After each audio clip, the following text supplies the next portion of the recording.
அத்தனை செல்வமும் உன்னிடத்தில் நான் பிச்சைக்கு செல்வது எவ்விடத்தில் வெறும் பாத்திரம் உள்ளது என்னிடத்தில் அதன் சூத்திரமோ அது உன்னிடத்தில்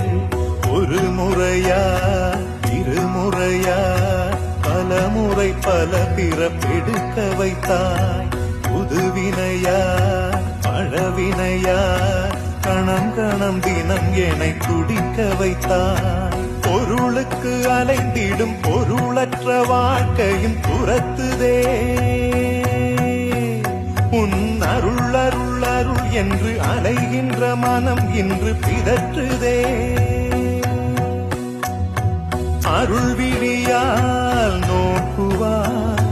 மலர்பதத்தால் தாங்குவாய் உன் திருக்கரம் என்னை